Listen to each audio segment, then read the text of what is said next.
भाई झंडे को बनाने का काम किसने किया था? पिंगली वेंकैया जी ने किया था। लव यू बेटा, लव यू। मेरे सभी साथियों को मैं कहना चाहता हूं, अगर पिता की फिक्र को फख्र में बदलना है, मां के आंसुओं को अगर मोतियों में बदलना है और अपने भाई बहन को फर्श से अगर आस पर लेके जाना है, तो अपने संघर्ष को जुनून बना लो। जब तक वो आपके परिवार की, आपके खानदान की कहानी है साथियों, क्योंकि खुद का भला नहीं, पूरे के पूरे खानदान का भला करना है। और खानदान के भला होने से क्या होगा साथियों? पूरे देश का भला होना है। तो ये जान लीजिएगा कि अगर आपके संघर्ष और आपका जुनून बिल्कुल अच्छा होगा, तो एक नई कहानी आप लोग लिखेंगे। और ये कहानी इसी साल देखने को मिलेगी, जब आपकी नौकरी लगेगी। और नौकरी लगेगी तभी तो आगे सारी चीजें आगे बढ़ेंगी साथियों। चलिए, तो हम लोगों ने बात किया था, यहाँ पर 3 रंग हमें देखने को मिलते हैं। पहला साथियों में क्या है? सैफ्रॉन देखने को मिलता है। पहला क्या है? सैफ्रॉन है। दूसरा हमें सफेद देखने को मिलता है साथियों। कौन सा? सफेद देखने को मिलता है। अगर तीसरे की बात करते हैं साथियों, हरा देखने को मिलता है। 3 रंग हमें देखने को मिलते हैं। कौन कौन सा साथियों देखने को मिलता है? मन को, तन को, धन को सब थाम कर बैठिए और देखिए कि हमारे झंडे का इतिहास कैसा रहा है, हमारे गाने का इतिहास कैसा रहा है और नेशनल स्टैंड हम बिल्कुल। चलिए, तो सैफरन कलर मतलब क्या होता है साथियों? बिल्कुल केसरी कलर होता है, केसरी। और उसके बाद अगर व्हाइट की बात करते हैं, व्हाइट मतलब सफेद होता है साथियों। क्या होता है? व्हाइट। और ग्रीन मतलब हरा होता है। और इसकी लेंथ और ब्रीथ कितनी होती है? लेंथ अगर बात करते हैं साथियों तो 3 होती है। और अगर ब्रीथ बात करते हैं तो हमें 2 देखने को मिलती है। लेंथ इनटू ब्रीथ की अगर हम बात करते हैं, लंबाई गुणे चौड़ाई अगर हम लोग बात करते हैं, तो 3 गुणे 2 देखने को मिलती है। सैफरन का मतलब, केसरी का मतलब करेज होता है, मतलब साहस होता है। सफेद का मतलब सच्चाई या ट्रूथ होती है। और हरा का बात करते हैं तो उर्वरक या फर्टिलिटी देखने को मिलती है। ये सारी चीजें तो हम लोगों ने कल पढ़ ली थी, पर हमें पढ़ना था evolution of the Indian national flag. बिल्कुल बिल्कुल ध्यान दीजिएगा, evolution of the Indian national flag की अगर हम लोग बात करते हैं, वो कैसे हमें देखने को मिलता है। तो बेटा, अगर हम बात करते हैं जब भारत आजाद नहीं हुआ था और 1880 से लेकर 1947 तक भारत का झंडा कुछ ऐसे दिखता था। मतलब लाल कलर था और यहाँ एक अंग्रेजों का निशान था। झंडा क्या है? झंडा इतनी इंपॉर्टेंट चीज है, गुलामी का प्रतीक है। बिल्कुल, अगर हम बात कर रहे हैं झंडा क्या है? झंडा तो गुलामी का प्रतीक है। चलिए, अगर हम लोग बात करते हैं साथियों, झंडा क्या है? झंडा तो गुलामी का प्रतीक है। और ये ब्रिटिश इंडिया के समय 1880 से 1947 के बीच में देखा जाता था, जब हमारा भारत गुलाम था साथियों, अंग्रेजों के समय था। तभी क्या कहते हैं हमारे कुछ योद्धा, बिल्कुल स्वतंत्रता सेनानी, कहते हैं कि हम ऐसा झंडा बनाएंगे जो भारत की स्वतंत्रता को दिखाएगा। तो इसीलिए 1904 में साथियों पहली बार ध्यान दीजिएगा, किसने? 1904 में पहली बार किसने? निवेदिता ने। किसने? सिस्टर निवेदिता ने, बहन निवेदिता ने एक झंडा का डिजाइन करती है, जिसमें क्या रहता है साथियों? ध्यान दीजिएगा, क्या बहन निवेदिता ने किया था? क्या बहन निवेदिता ने सबसे पहले 1904 में एक झंडे का डिजाइन बनाया था साथियों? ध्यान दीजिएगा, किसने बनाया था? बहन निवेदिता ने 1904 में एक झंडे का डिजाइन बनाया था, जिसमें कौन कौन सा रंग था साथियों? हरा रंग हमें देखने को मिलता है। हरा रंग के साथ लाल रंग देखने को मिलता है और पीला रंग देखने को मिलता है। और ये 1906 में बनाया था। और इसी समय साथियों क्या चल रहा था? 1905 में क्या हुआ था? कमेंट बॉक्स बताइएगा। पार्टीशन ऑफ बंगाल हमें देखने को मिलता है, मतलब कि बंगाल का विभाजन हमें देखने को मिलता है। पार्टीशन ऑफ बंगाल मतलब बंगाल का विभाजन हमें देखने को मिलता है। और बंगाल का विभाजन क्यों हुआ था साथियों? ध्यान दीजिएगा, बंगाल का विभाजन हुआ था हिंदू और मुसलमान को अलग करने के लिए। बंगाल का विभाजन हुआ था और यहाँ पे भारत ने कहा था, बिल्कुल नोटबुक में ड्रा नहीं करना होगा, मैं इसके हैंड रिटन नोट्स दे दूंगा कि कब क्या हुआ था। बिल्कुल परेशान होने की जरूरत नहीं है। अभी भी कान में ईयरफोन लगा लीजिए और जो इंपॉर्टेंट लगे वो लिख लीजिए, हैंड रिटन नोट्स आपको मिल जाएगा। बिल्कुल ठीक है। तो फ्लैग ऑफ इंडियन इंडिपेंडेंस तो 1905 में पार्टीशन ऑफ बंगाल हुआ था और बंगाल का विभाजन देखने को मिलता है। और सिस्टर निवेदिता ने 1904 में भारत का झंडा डिजाइन किया था। स्वतंत्र भारत का झंडा कब हुआ था ये भी बताएंगे, तो 1907 में। और उसमें लिखा था वंदे मातरम लिखा था। मतलब कि वंदे मातरम का मतलब होता है मदरलैंड ऑफ इंडिया, मतलब कि भारत माता की भूमि, ये होता है इसका मतलब। और इसी के बाद क्या होता है? इसी के बाद बंगाल विभाजन के उसमें स्वदेशी आंदोलन चलाया जाता है साथियों। क्या स्वदेशी आंदोलन चलाया जाता है? स्वदेशी आंदोलन हमें देखने को मिलता है। इसके हिसाब में बॉयकॉट कर दिया जाता है। बिल्कुल, तो बंगाल विभाजन का होता है 1905 में होता है, स्वदेशी आंदोलन हो जाता है। कोई बात नहीं, लेट हो गई। अब फिर क्या होता है? बर्लिन कमेटी की मीटिंग चल रही होती है साथियों। ध्यान देना, बर्लिन कमेटी की मीटिंग कहां चल रही होती है? बर्लिन कमेटी की मीटिंग ऑल इंडियन कांग्रेस की मीटिंग चल रही होती है बर्लिन में। और बर्लिन कमेटी की मीटिंग स्टटगार्ट जर्मनी में चल रही होती है। नोट करिएगा साथियों, मैंने क्या कहा, ठीक है। 1907 में साथियों स्टटगार्ट में, बिल्कुल ध्यान दीजिएगा, यहाँ पे बहुत इंपॉर्टेंट एग्जाम में क्वेश्चन पूछा जाता है कि भैया पहली बार विदेश में कहां पे जनगण मन गाया गया था? स्टटगार्ट जर्मनी में गाया गया था साथियों। कहां पर? स्टटगार्ट जर्मनी में गाया गया था। और वहां पे कौन सी साथियों? ध्यान देना, वहां पे हमें देखने को मिलती है मैडम भीकाजी कामा। कौन साथियों? मैडम भीकाजी कामा हमें देखने को मिलती है। और मैडम भीकाजी कामा क्या कहती है कि भैया ये अंग्रेजों तुम्हारे सीने में हमारी आजादी की पहली मैं न्यू गाड़ रही हूं। अंग्रेजों तुम्हारे सीने में मैं आजादी की पहली न्यू गाड़ रही हूं और ये स्वतंत्र भारत की मैं न्यू लग रही हूं। इसका पीडीएफ लेक्चर 1 इंग्लिश बिल्कुल मिलेगा साथियों। ध्यान दीजिएगा, तो 1907 में बर्लिन कमेटी की मीटिंग में मैडम भीकाजी कामा भारत की स्वतंत्रता सेनानी जाती हैं जर्मनी में और अंग्रेजों के सीने पे लात रख के कहती हैं कि साथियों देखो कि कैसे मैं स्वतंत्र भारत की न्यू रख रही हूं। और इसमें भी भाई झंडा हमें देखने को मिलता है। और यहाँ पे ऑरेंज रंग, पीला रंग और हरा रंग देखने को मिलता है साथियों। ध्यान दीजिएगा, अभी मैं सारे प्रश्न आप लोगों को कराऊंगा, बहुत इंपॉर्टेंट है आप लोगों के लिए। और अगर हम लोग बात करते हैं होम रूल मूवमेंट की, फिर उसके 1917 में हमें देखने को मिलता है। और होम रूल मूवमेंट की अगर हम लोग बात करते हैं साथियों, ध्यान दीजिएगा, होम रूल मूवमेंट की अगर हम बात करते हैं 1917 की, तो इसे हम लोग प्यार से होम रूल आंदोलन कहते हैं। क्या कहते हैं साथियों? होम रूल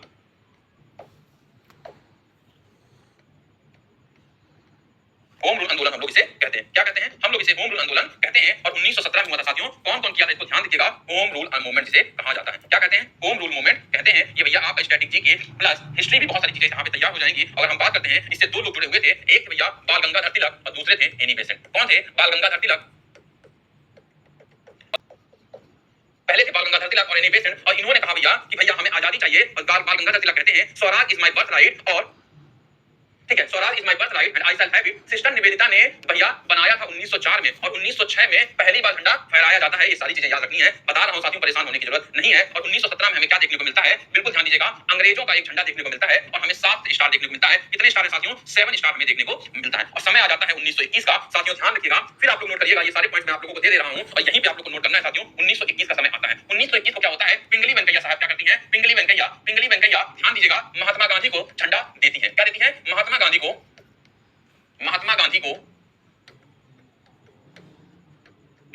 झंडा देती है। पिंगली वेंकैया देते हैं, साथ देती नहीं है, देते हैं। साथियों ध्यान देना, पिंगली वेंकैया झंडा देते हैं।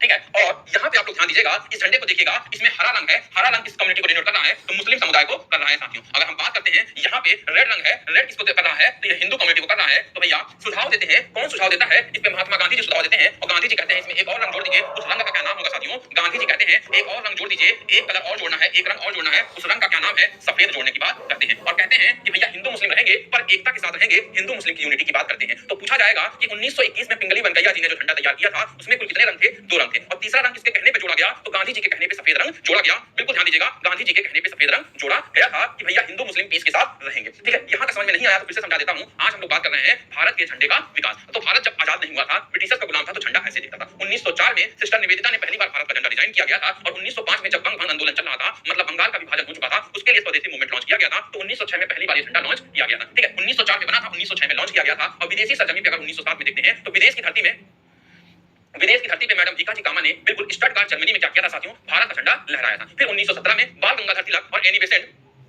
बिल्कुल ध्यान दीजिएगा, 1917 में बाल गंगाधर तिलक और एनी बेसेंट साथियों यहाँ पे भारत का बिल्कुल स्लो बोल रहे हैं, ध्यान दीजिएगा, होम रूल मूवमेंट चालू करती हैं और जहां पे कहती हैं कि भैया ध्यान दीजिएगा कि यहाँ पर क्या है कि Swaraj is my birth right और हम सेल्फ रूल की बात करते हैं। ठीक है, सेल्फ रूल की बात करते हैं और गांधी जी को ये फ्लैग किसने दिया था साथियों, ध्यान दीजिएगा, गांधी जी को ये फ्लैग पिंगली वेंकैया जी ने दिया था, जिसमें 2 रंग थे। कौन कौन से 2 रंग थे, एक हरा था, एक नीलाल देखने को मिलता है। हरा रंग कहता है बिल्कुल, ठीक है, हरा रंग कहता है मुस्लिम और लाल रंग हिंदू कहता है और सफेद रंग इसमें गांधी जी ने कहा इसको जोड़ दिया जाएगा तो हिंदू मुस्लिम की यूनिटी देखने को मिलेगी और इसमें चरखा लगा हुआ रहता है जो भारत को दिखाता है कि भारत एक नेशन स्टेट है। बिल्कुल हिंदी नेशन मिलेगी।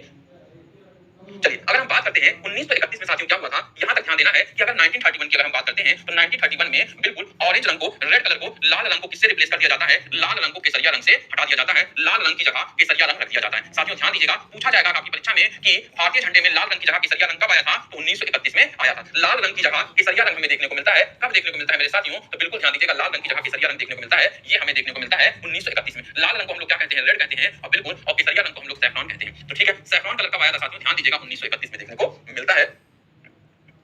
ठीक है, ये क्या है, ये स्वराज फ्लैग है। देखिए यहाँ पे केसरिया रंग है, सफेद रंग है, हरा रंग है। अभी यहाँ पे क्या है, क्या बनते हैं, चरखा है। बिल्कुल देखिए साथियों, आप लोग सच बताइए क्या आपको मेरे क्लास में समझ में आ रहा है, अच्छी लग रही है कि नहीं लग रही है। चरखा को हटाकर क्यों अशोक का चक्र कब लगाया गया था, तो ये 22 जुलाई 1947 को लगाया था और हमारा भारत का झंडा इसी दिन अपनाया गया था। तो हम लोग देखते हैं आखिर में हमारा झंडा जिसे हम लोग तिरंगा कहते हैं, बिल्कुल वो हमें ऐसे देखने को मिलता है। तो आप लोग बताइए क्या इवोल्यूशन ऑफ द फ्लैग तैयार हुआ कि नहीं तैयार हुआ। जिसका नहीं तैयार हुआ है एक बार मेरे साथ फिर से पढ़ ले, मैं नोट्स पढ़ूंगा, अभी तो सारी चीजें हम लोग पढ़ेंगे, नोट्स सही से क्लास में मिलेंगे, हैंड रिटन नोट्स आपको दिया जाएगा। चलिए अगर हम बात करते हैं ब्रिटिश इंडिया का नक्शा है, ये 1904 का निवेदिता ने जब बनाया था। 1906 में पहली बार ये झंडा लहराया गया बंग भंग आंदोलन में, स्वदेशी मूवमेंट में। 1907 में मैडम भीखा जी कामा ने स्टटगार्ट जर्मनी में इस झंडे को लहराया था। होम रूल आंदोलन में बिल्कुल बाल गंगाधर तिलक ने और एनी बेसेंट ने इस झंडे को लहराया था। जबकि गांधी जी को ये झंडा 1921 में किसने दिया था साथियों, तो पिंगली वेंकैया जी ने दिया था। इसमें 2 रंग थे, हरा रंग मुस्लिम को बताता था, लाल रंग हिंदू को बताता था और सफेद रंग गांधी जी ने कहा इसमें और ऐड कर लीजिए, वो किसको बताता था, हिंदू मुस्लिम यूनिटी को बताता था। इसमें 1931 में हरा केसर लाल रंग की जगह पे केसरिया रंग या सैफरन कलर लगाया गया और सैफरन रंग क्या होता है साथियों, इसमें हमें देखने को मिलता है कि बिल्कुल सैफरन रंग 1931 में लगाया गया है। ठीक है, और अगर हम बात करते हैं तिरंगा, तो तिरंगे में बिल्कुल ध्यान दीजिएगा, झंडे की जगह चरखा लगाया जाता है, अशोक चक्र लगाया जाता है, जो मूवमेंट ऑफ लाइफ को समझ में आता है। चलिए अगर हम लोग बात करते हैं साथियों, ये सारी चीज हम लोग देख चुके हैं और अब हम लोग बात करते हैं अपने नेशनल फ्लैग के बारे में। ये हम लोगों ने कल पढ़ लिया था, राष्ट्रीय झंडे के बारे में, ये सारी चीजें हम लोग राष्ट्रध्वज के बारे में पढ़ चुके थे, कैसे कैसे हुआ था। और आज हमारा टॉपिक बनता है नेशनल एंथम। साथियों आज हमारा टॉपिक बनता है नेशनल एंथम। तो आप लोग को ठीक है समझ में आ रही चीजें। चलिए अगर हम लोग बात करते हैं भारत का राष्ट्रगान क्या है, तो भारत का राष्ट्रगान हमें जन गण मन देखने को मिलता है। तो साथियों ध्यान देना कि अगर हम लोग बात करते हैं कि भारत का राष्ट्रगान क्या है साथियों, मेरे साथ नोट करते चलिएगा। भारत का राष्ट्रगान की अगर हम लोग बात करते हैं, भारत का राष्ट्रगान क्या है साथियों, तो भारत का राष्ट्रगान जन गण मन देखने को मिलता है साथियों। क्या है, जन मिलता है। ठीक है, इसको लिखा किसने था साथियों, इसको लिखा किसने था, नोट करिएगा, जन गण मन को किसने लिखा था, तो लिखा किसने था, तो साथियों ध्यान दीजिएगा, इसको लिखने का काम किसने किया था, रविंद्रनाथ टैगोर ने लिखा था साथियों। किसने लिखा था साथियों, रविंद्रनाथ टैगोर ने लिखा था, रविंद्रनाथ टैगोर ने लिखा था। ठीक है, रविन्द्रनाथ टैगोर ने लिखा था, किस भाषा में लिखा गया था, इसको इंपॉर्टेंट है, ध्यान दीजिएगा, किस भाषा में लिखा गया था, भाषा मतलब किस लैंग्वेज में लिखा गया था। लैंग्वेज की अगर हम बात करते हैं साथियों, तो किस लैंग्वेज में लिखा गया था, तो ये हमारा कौन सी भाषा में लिखा गया था, बंगाली भाषा में लिखा गया था साथियों। ध्यान दीजिएगा, कौन सी भाषा में लिखा गया था, बंगाली भाषा में लिखा गया था। ठीक है, यहां तक चीजें समझ में आई। और हम बात करते हैं इसमें कुल कितने छंद है, मतलब कि कुल कितने स्टैंजा देखने को मिलते हैं। छंद का मतलब क्या होता है, स्टैंजा होता है, स्टैंजा को हम लोग क्या कहते हैं, पैराग्राफ है। तो इसमें कुल कितने स्टैंजा देखने को मिलते हैं साथियों, तो इसमें 5 स्टैंजा हमें देखने को मिलते हैं। और 5 स्टैंजा का पहला स्टैंजा ही लिया गया है, पहला छंद ही लिया गया है, या पहला पैराग्राफ ही लिया गया है साथियों। ध्यान दीजिएगा, कौन सा लिया गया है, पहला पैराग्राफ ही लिया गया है। यहां तक सारी चीजें समझ में आई कि नहीं आई। हमारा राष्ट्रगान क्या है,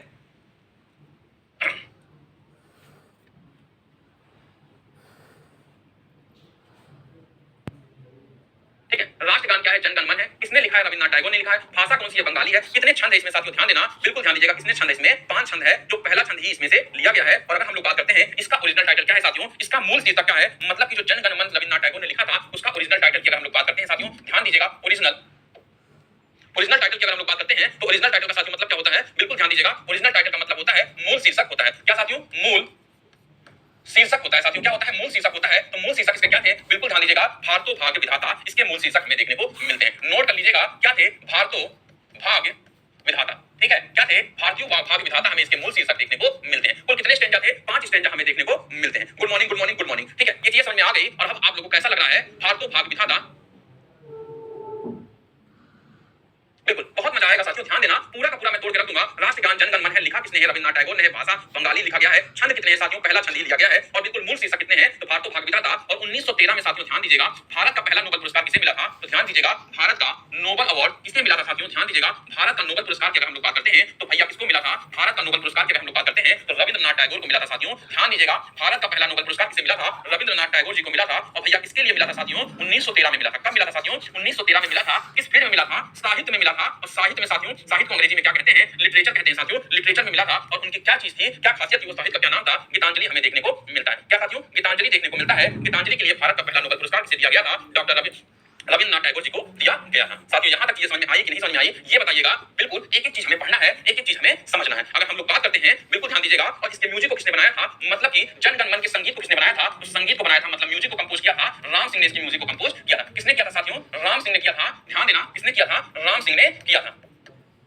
राम सिंह ने किया था। इसको कितने समय में गाया जा सकता है, ड्यूरेशन क्या है साथियों, समय अवधि कितना है। अगर हम समय की बात करते हैं साथियों, तो समय में हम कितना गा सकते हैं, बिल्कुल ध्यान दीजिएगा, समय में हम इसको मैक्सिमम 52 सेकंड में गा सकते हैं। जब आराम से गाते हैं साथियों, तो 52 सेकंड में गाते हैं। और अगर जल्दी जल्दी गाना हो, जल्दी खत्म करना हो, तो 20 सेकंड में इसको गाया जाता है साथियों। 20 सेकंड में मिनिमम इसे गाया जा सकता है, और मैक्सिमम इसे साथियों बिल्कुल ध्यान दीजिएगा 52 सेकंड में गाते हैं। बिल्कुल यहां तक ये समझ में आ रही है कि नहीं समझ में आई है। अभी सब बता रहे हैं किस वर्ष लिखा गया, क्या हुआ क्या नहीं हुआ, ये सारी चीजें सुनिएगा। और पहली बार जनगण मन किसने गाया था, लिखिएगा अपनी कॉपी में, फर्स्ट टाइम जनगण मन किसने गाया था, फर्स्ट टाइम जन गण मन किसने गाया था, फर्स्ट टाइम जनगण मन किसने संग किया था, मतलब कि पहली बार किसने गाया था साथियों। तो लिखिएगा, पहली बार किसने गाया था, तो वो और कोई नहीं थे साथियों, रविन्द्रनाथ टैगोर थे। पहली बार रविन्द्रनाथ टैगोर ने इसे गाया था। रविन्द्रनाथ टैगोर ने पहली बार इसे गाया था। पर परीक्षा में ये पूछा जाता है कि पहली बार जनगण मन कब गाया गया था। तो ध्यान दीजिएगा, यहां पे आप प्रश्न लिखिएगा, पहली बार जनगण मन कब गाया गया था, तो पहली बार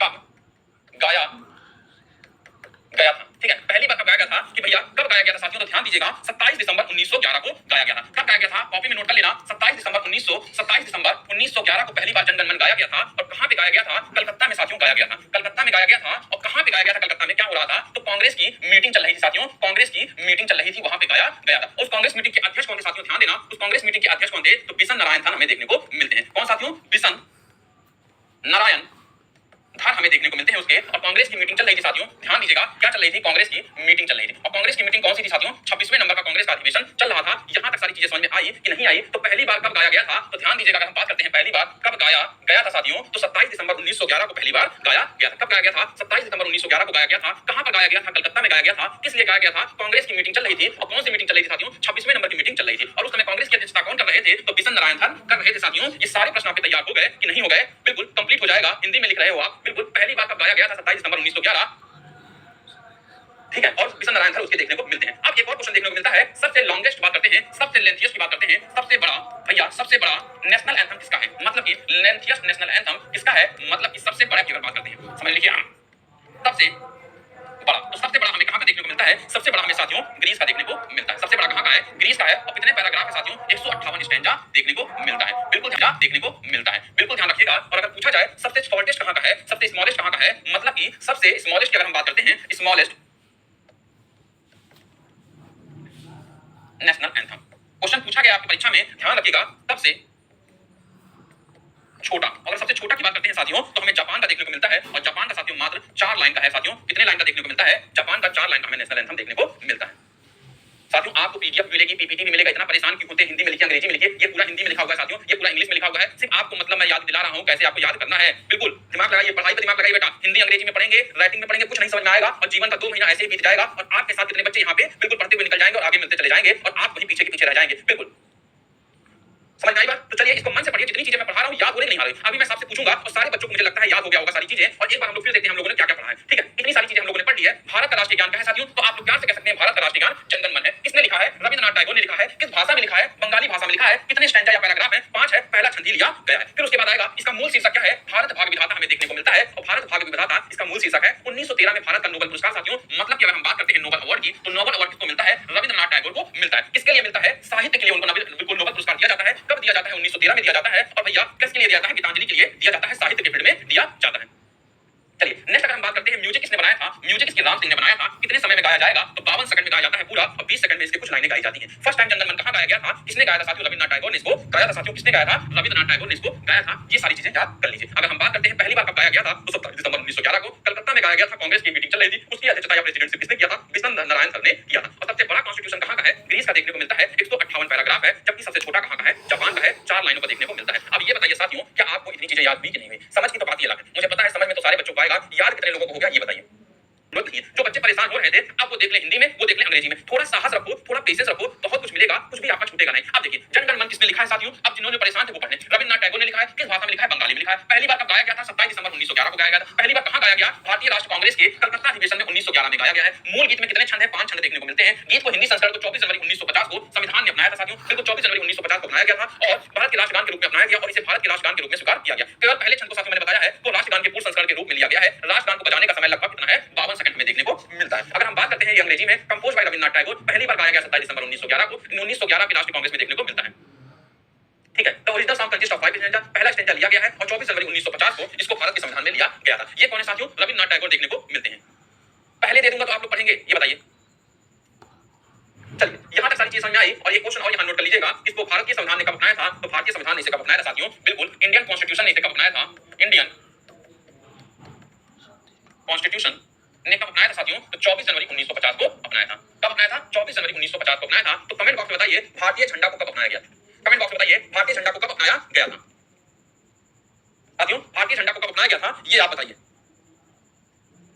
ठीक है, भारतीय झंडा को कब अपनाया गया था? बिल्कुल बिल्कुल 22 जुलाई 1947 को। कैसे याद करना है भैया? आजादी हमें कब मिली थी? 15 अगस्त 1947 को मिली थी। तो आजादी से पहले ही तो झंडा बनकर तैयार हो जाएगा, नहीं हो जाएगा? तो आजादी से पहले ही झंडा बनकर तैयार हो गया। तो 22 जुलाई 1947 देखने को मिलता है साथियों। ठीक है, और 24 जनवरी 1950 को क्या देखने को मिलता है? भारतीय संविधान ने किसको अपनाया था? बिल्कुल राष्ट्रगान को अपनाया था। बिल्कुल ध्यान दीजिएगा, मतलब कि नेशनल एंथम को अपनाया था, राष्ट्रगान को अपनाया था। यहां तक सारी चीजें क्लियर है कि नहीं क्लियर है ये बताइए साथियों। चलिए अब हम लोग नेक्स्ट देखते हैं भारत का राष्ट्रगीत क्या है। भारत का राष्ट्रगीत है वंदे मातरम। मजा आ रहा है क्लास में? सच सच बताना मेरे साथियों, मजा आ रहा है कि नहीं मजा आ रहा है? याद हो गई चीजें? बिल्कुल पढ़ा रहे हैं, बिल्कुल आप लोग पढ़िए, मजा लीजिए और प्लीज ध्यान दीजिएगा। पहला क्वेश्चन आपके मन मिलता है वंदे मातरम। ठीक है, वंदे मातरम की अगर हम बात करते हैं, वंदे मातरम किसके द्वारा लिखा गया है? तो बंकिम चंद्र चट्टोपाध्याय के द्वारा लिखा गया है साथियों। किसके द्वारा? बंकिम चंद्र चट्टोपाध्याय के द्वारा लिखा गया है। ठीक है साथियों, इसको किस भाषा में लिखा गया था? पहली बात देखिएगा, वंदे मातरम को भाषा में किस लिखा गया है? तो भाषा की अगर हम बात करते हैं साथियों, ठीक है, अगर हम भाषा की बात करते हैं साथियों, तो भाषा की अगर हम बात करते हैं लैंग्वेज में, तो 2 भाषा में लिखा गया था साथियों। कौन कौन सी भाषा में? संस्कृत और बंगाली में लिखा गया था। ध्यान देना, 2 भाषा में लिखा गया था। पहली भाषा थी संस्कृत और बिल्कुल और दूसरी थी बंगाली। संस्कृत और बंगाली में लिखा गया था मेरे साथियों। ध्यान देना, संस्कृत और बंगाली में लिखा गया था। पर ये वंदे मातरम जो है वो कहां से लिया गया है साथियों? तो ध्यान दीजिएगा, कहां से लिया गया है? तो बिल्कुल आनंद मठ से लिया गया है। कहां से? आनंद मठ से लिया गया है। आनंद मठ से लिया गया है। आनंद मठ से लिया गया है और आनंद मठ से लिया गया है। और इसमें कुल टोटल कितने देखने को मिलता है साथियों? तो इसमें बिल्कुल हमें, ठीक है,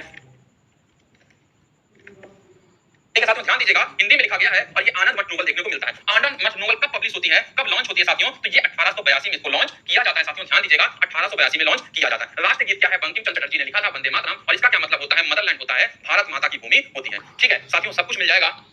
ठीक है, भाषा कौन सी संस्कृत और बंगाली है, कहां से लिया गया, आनंद मठ से लिया गया है। और कौन सा है साथियों, बिल्कुल कौन सा है आनंद मठ से, और नोवेल कौन सा है, ये है। और अंग्रेजी में ट्रांसलेट किसने किया था साथियों, इंग्लिश में अगर बात करते हैं ट्रांसलेट किसने किया था, इंग्लिश में इसको बिल्कुल ट्रांसलेट किसने किया था साथियों, ध्यान दीजिएगा। इंग्लिश में ट्रांसलेट की अगर हम बात करते हैं तो हमें इसको देखने को मिलते हैं अरबिंदो घोष देखने को मिलते हैं। कौन है साथियों, अरबिंदो अरबिंदो घोष देखने को मिलते हैं। अगर हम बात करते हैं इसे कितने समय में गाया जाता है, अगर हम बात करते हैं इसकी ड्यूरेशन की साथियों, तो ड्यूरेशन की अगर हम लोग बात करते हैं इसको हम लोग 65 सेकंड में गाते हैं। वंदे मातरम को कब गाया जाता है साथियों, 65 सेकंड के अंदर इसे गाया जाता है। यहां तक सारी चीजें समझ में आई कि नहीं समझ में आई।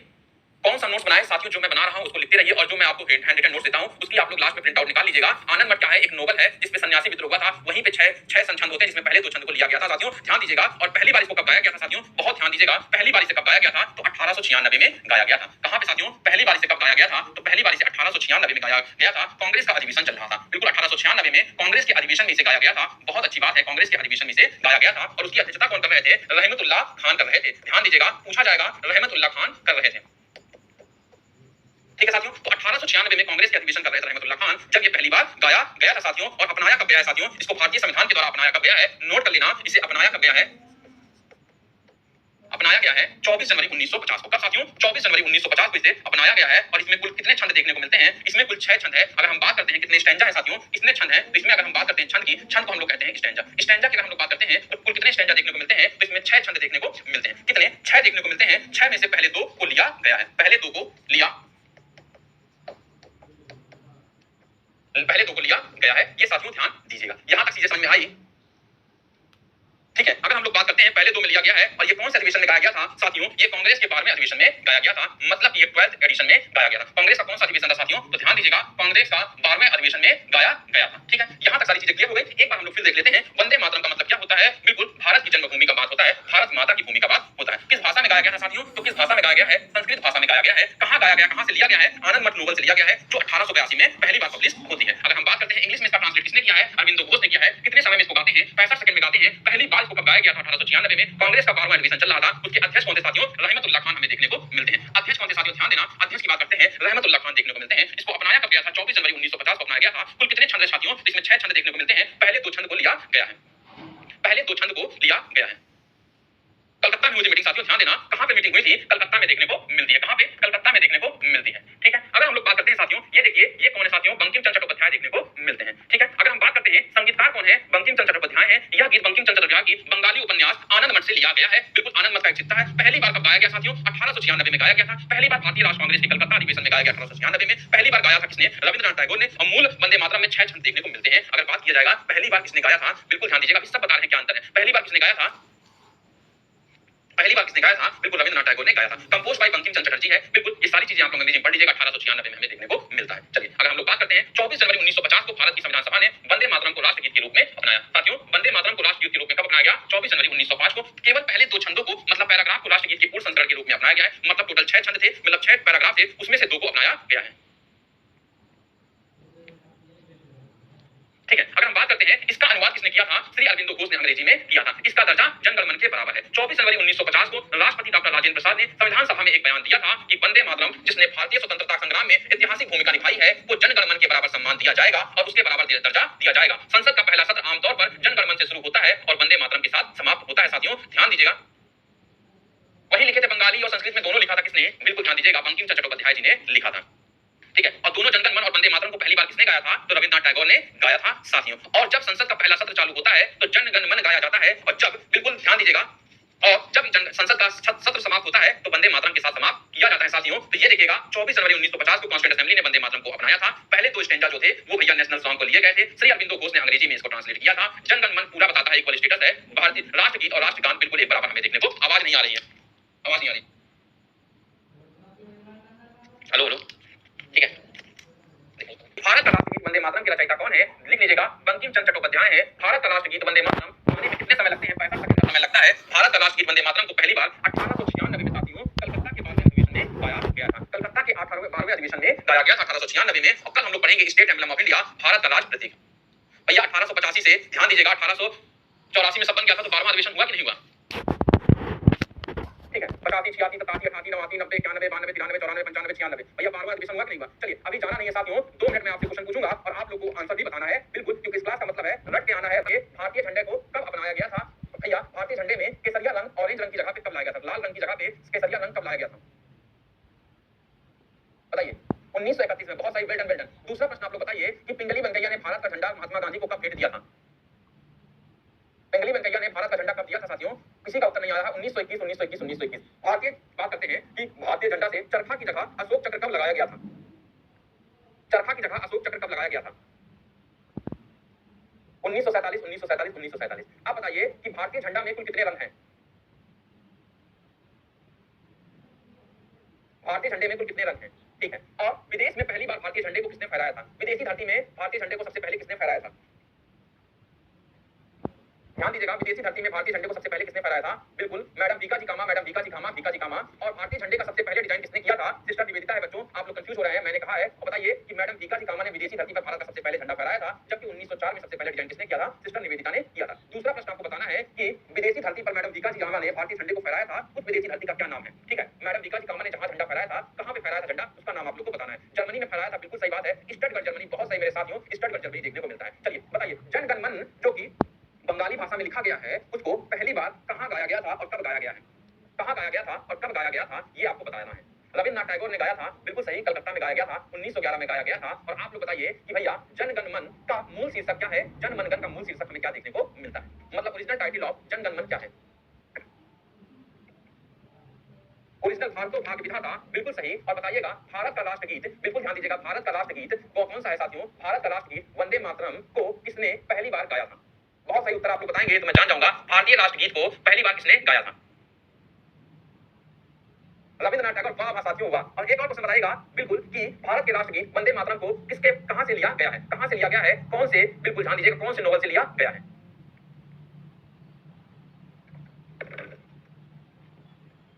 आनंद मठ से लिया गया है, आनंद मठ से लिया गया है। चलिए इसी के साथ आप लोग को तीन प्रश्न बिल्कुल अच्छे से याद कर लेने हैं, जो कभी नहीं भूलना है कि भैया नेशनल फ्लैग को कब अपनाया गया? कॉपी में लिख लीजिएगा, नेशनल फ्लैग को कब अपनाया गया, जिसे हम लोग कहते हैं राष्ट्रीय झंडे को कब अपनाया गया? क्या साथियों, राष्ट्रीय झंडे को कब अपनाया गया? राष्ट्रीय झंडे को कब अपनाया गया? दूसरा, नेशनल एंथम को कब अपनाया गया? राष्ट्रगान को कब अपनाया गया?